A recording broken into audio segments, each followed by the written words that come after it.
말씀은 고린도전서 1장 18절에서 25절 말씀입니다. 고린도전서 1장 18절에서 25절 말씀입니다. 교독으로 읽도록 하겠습니다. 제가 먼저 봉독하겠습니다. 십자가의 도가 멸망하는 자들에게는 미련한 것이요 구원을 받는 우리에게는 하나님의 능력이라. 기록된 바 내가 지혜 있는 자들의 지혜를 멸하고 총명한 자들의 총명을 폐하리라 하였으니, 지혜 있는 자가 어디 있느냐, 선비가 어디 있느냐, 이 세대의 변론가가 어디 있느냐. 하나님께서 이 세상의 지혜를 미련하게 하신 것이 아니냐. 하나님의 지혜에 있어서는 이 세상이 자기 지혜로 하나님을 알지 못하므로 하나님께서 전도에 미련한 것으로 믿는 자들을 구원하시기를 기뻐하셨도다. 유대인은 표적을 구하고 헬라인은 지혜를 찾으나 우리는 십자가에 못 박힌 그리스도를 전하니, 이변에게는 꺼리끼는 것이요 이방인에게는 미련한 것이로되 오직 부르심을 받은 자들에게는 유대인이나 헬라인이나 그리스도는 하나님의 능력이요 하나님의 지혜니라. 하나님의 어리석음이 사람보다 지혜롭고 하나님의 약하심이 사람보다 강하니라. 아멘. 네, 6월 한 달 동안은 사도 바울이 고린도 교회에 보낸 편지였던 고린도 전서 말씀을 함께 묵상하게 됩니다. 고린도는 현재 그리스 수도인 아테네에서 서쪽으로 약 80km 떨어진 곳에 위치하고 있습니다. 아테네에서 버스나 기차를 타면 1시간 만에 도착하는 거리입니다. 로마 시대에도 이 고린도는 무역과 상업의 중심지였고, 따라서 여러 인종과 막대한 부가 모이는 곳이었다고 합니다. 이곳에 살았던 사람들의 인종을 살펴보면 물론 그리스 땅이기 때문에 헬라인이 가장 많았고, 로마의 식민지였기 때문에 로마 사람이 그 다음으로 많았으며, 유대인들과 같은 소수 민족들이 함께 모여 살고 있었습니다. 그들은 모두 돈을 벌기 위한 사람들이었습니다. 종교적으로 이 고린도는 그리스 신화에 등장하는 아프로디테 여신을 섬겼던 도시로 유명했습니다. 아프로디테 여신의 신전에는 여사제들이 1000명 이상 있었는데, 이들은 모두 합법적인 종교 매춘부들이었습니다. 그래서 로마 시대 때 자주 사람들이 썼던 관용적인 표현으로서 고린도 사람처럼 살다라고 하는 표현이 있었다고 합니다. 그런데 그 표현의 의미는 매우 타락하였다, 매우 방탕하였다라는 뜻에 해당이 되었습니다. 그래서 그런지 고린도 전서에 나오는 유명한 구절 가운데 이런 구절이 있죠. 너희 몸이 그리스도의 지체인 줄을 알지 못하느냐. 내가 그리스도의 지체를 가지고 창녀의 지체를 만들겠느냐? 결코 그럴 수 없느니라. 창녀와 합하는 자는 그와 한 몸인 줄을 알지 못하느냐. 바로 고린도 도시의 타락한 종교적인 모습, 문화적인 모습을 지적하는 구절에 해당이 됩니다. 사도 바울은 제2차 전도 여행 때 이 고린도에 들어가서 복음을 전했고 교회를 세웠습니다. 사도 바울은 이곳에서 약 18개월 정도 머물렀는데, 그의 선교 평생 여행의 일정상 에베소를 제외하고 두 번째로 오래 머물렀던 도시였습니다. 그만큼 선교적으로 이 고린도 교회의 위상과 위치가 매우 중요했던 것이죠. 비록 사도 바울로부터 복음을 듣고 교회가 세워졌지만 이 고린도 교회 사람들은 세상의 문화와 습관을 그대로 가지고 교회가 되었습니다. 성도들이 된 것입니다. 물론 은혜도 많았습니다. 하지만 그만큼 문제도 많았습니다. 그래서 고린도 전서를 기록한 목적이 바로 그러한 문제들을 교정하기 위한 목적이었습니다. 여러 가지 문제들을 우리가 이번 달 안에 묵상하며 살펴보겠지만, 그 가운데 가장 먼저 첫 번째로 등장하는 문제가 우리가 어제 묵상한 본문에 해당되었던 말씀에 등장하는 고린도 교회의 분열의 모습입니다. 고린도전서 1장 12절 말씀에 이렇게 기록하고 있습니다. 제가 읽겠습니다. 내가 이것을 말하거니와 너희가 각각 이르되 나는 바울에게, 나는 아볼로에게, 나는 게바에게, 나는 그리스도에게 속한 자라 한다는 것이니.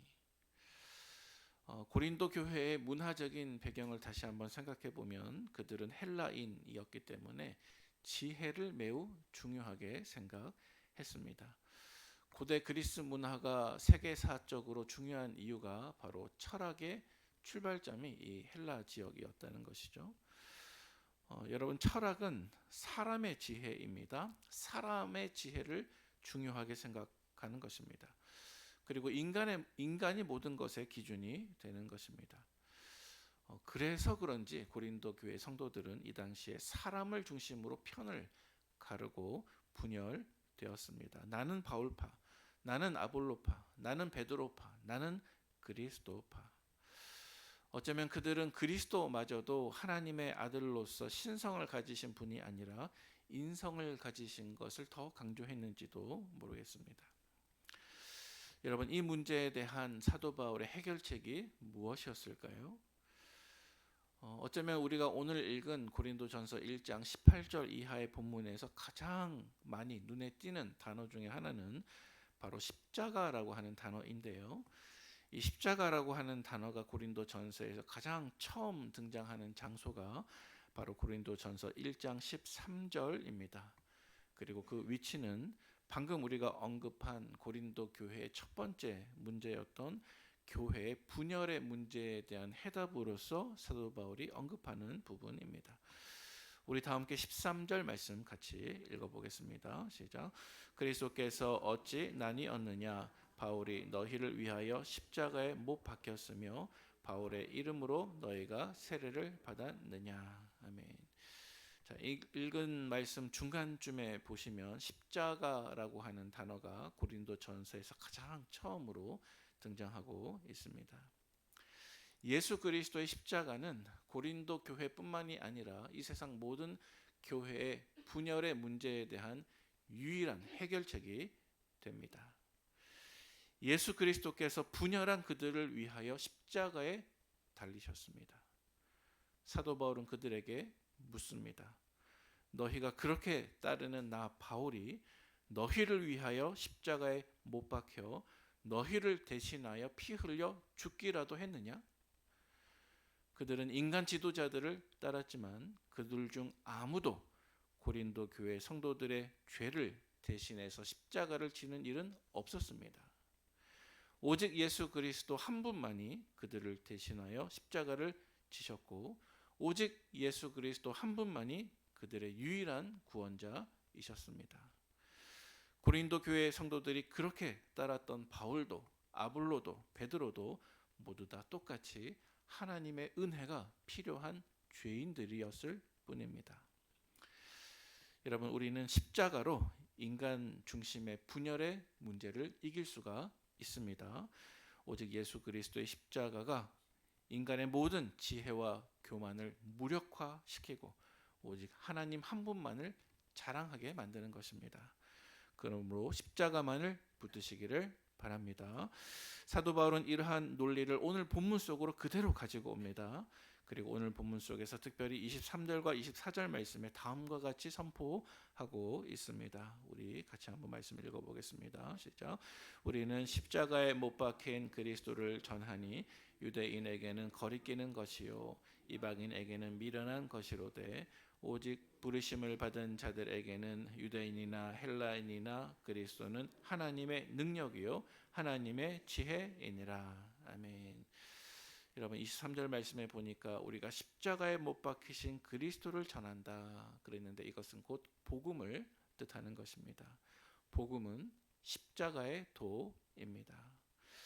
그런데 여러분, 유대인들은 성경에 보면 늘 초월적인 이적과 기사와 또 기적을 구했습니다. 늘 기적만을 사모하고 눈에 띄는 영광만을 사모했던 것이 유대인들의 모습이었습니다. 이러한 유대인들에게 예수님이 달리신 그 십자가는 무력과 부끄러움 그 자체였습니다. 그들이 도저히 받아들일 수 없는 수치와 영적인 걸림돌 같았습니다. 반면에 헬라인들에게는 어떠했을까요? 오늘 본문 속에서 이방인들로 등장하는 이 헬라인들에게 십자가는 이성적으로, 논리적으로 조금 더 받아들일 수 없는 미련함과 어리석음이었습니다. 말씀드린 것처럼 헬라 사람들에게 중요한 것은 인간의 지혜였습니다. 인간의 지혜라고 하는 것은 인간에게서 출발해서 점차 위로 초월적인 것으로 향하는 방향을 가지고 있습니다. 그래서 이 당시 헬라 사람들에게 인간의 몸 혹은 육신이라고 하는 것은 비물질적인 영혼보다 더 열등한 것이어서 이 육신의 감옥을 벗어버리고 초월적으로 나가는 것이 인간의 지혜라고 그들은 믿었습니다. 이러한 그들에게 정반대로 초월적이신 하나님이 열등한 인간의 몸을 입고 이 땅에 오셔서 가장 흉악한 죄수의 형벌인 십자가를 지고 십자가에서 죽으신 그 이야기는 인간의 지혜로도 논리적으로도 절대로 받아들일 수 없는 어리석음이었습니다. 그들에게 십자가는 인간 이성에 대한 모독이었습니다. 그러나 오늘 본문 속에서 사도 바울은 선포하고 있습니다. 우리 마지막 1장 18절 말씀 다 같이 봉독합니다. 시작. 십자가의 도가 멸망하는 자들에게는 미련한 것이요 구원을 받는 우리에게는 하나님의 능력이라. 아멘. 여러분, 십자가는 유대인들이 그렇게 바랬던 그 어떠한 이적보다 더 강력한 하나님의 능력입니다. 십자가는 헬라인들이 그렇게 찾았던 그 어떤 학문보다도 더 탁월한 하나님의 지혜였습니다. 왜 그렇습니까? 그 어떠한 인간의 지혜와 힘으로도 상상할 수 없었고 해결할 수 없었던 인간의 죄와 죽음과 구원의 문제를 하나님께서 예수 그리스도를 통해서 단번에 해결해 주셨기 때문입니다. 따라서 사랑하는 우리 북문의 가족 여러분, 오늘 한 날도 인간의 지혜와 이 세상의 기준을 모두 내려놓고 우리 인생 문제의 유일한 해결책이시자 구원의 소망이신 예수님의 십자가를 사랑하는 그 지혜에 나를 의지하는 우리 모두가 되시기를 주님의 이름으로 축원을 드립니다. 함께 기도하겠습니다.